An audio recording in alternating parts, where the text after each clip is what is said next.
आज सुबह जब देश उठा तो किसी को ये उम्मीद नहीं थी कि ऐसी दिल को गमगीन करने वाली खबर सुनने को मिलेगी। आज देश के लोग रो रहे हैं, हैरान हैं, परेशान हैं। उन्हें समझ नहीं आ रहा कि इस गम को कैसे छिपाएं। रविवार की सुबह हिंदी सिनेमा और म्यूजिक जगत को स्तब्ध करने वाली एक बड़ी खबर सामने आई, जिसे आपको बताते हुए भी हमें दुख हो रहा है।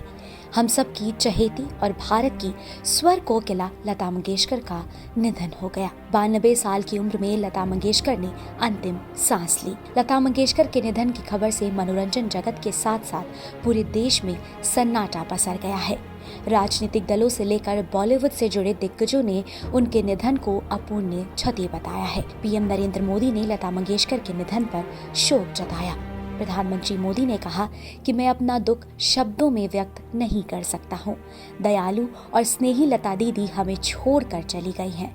वह हमारे देश में एक खालीपन छोड़ गई हैं जिसे भरा नहीं जा सकता।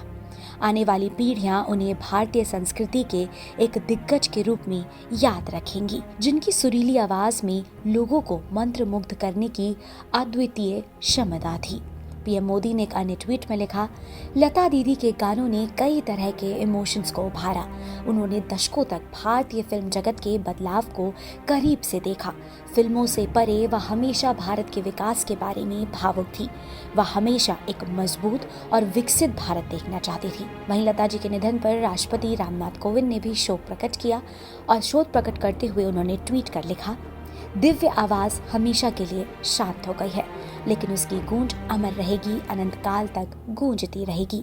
लता मंगेशकर को 8 जनवरी को ब्रिच कैंडी अस्पताल के आईसीयू में भर्ती कराया गया था, जहां डॉक्टरों की टीम की देखरेख में उनका इलाज चल रहा था।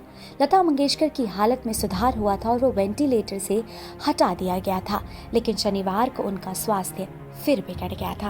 पिछले 29 दिनों से वो कोरोना से जंग लड़ रही थी। देश के कोने कोने में लता मंगेशकर के जल्द स्वस्थ होने के लिए यज्ञ किए गए, लेकिन फिर भी स्वर कोकिला जिंदगी की जंग जीत नहीं सकी और उन्होंने दुनिया को अलविदा कह दिया। 28 सितंबर 1929 को इंदौर में जन्मी लता मंगेशकर भारत की सबसे लोकप्रिय और आदरणीय गायिका थी। लता जी की जादुई आवाज के भारत के साथ साथ पूरी दुनिया में दीवाने हैं। अपने लगभग 78 साल के करियर में करीब 25,000 गीतों को अपनी आवाज़ देने वाली लता मंगेशकर को कई पुरस्कारों और सम्मानों से नवाजा गया था। 3 बार उन्होंने राष्ट्रीय अवार्ड अपने नाम किया था। अपनी मधुर आवाज़ से लोगों को मोह लेने वाली लता मंगेशकर को प्रतिष्ठित भारत रत्न और दादा साहेब फाल्के अवार्ड से भी सम्मानित किया गया था। INS report.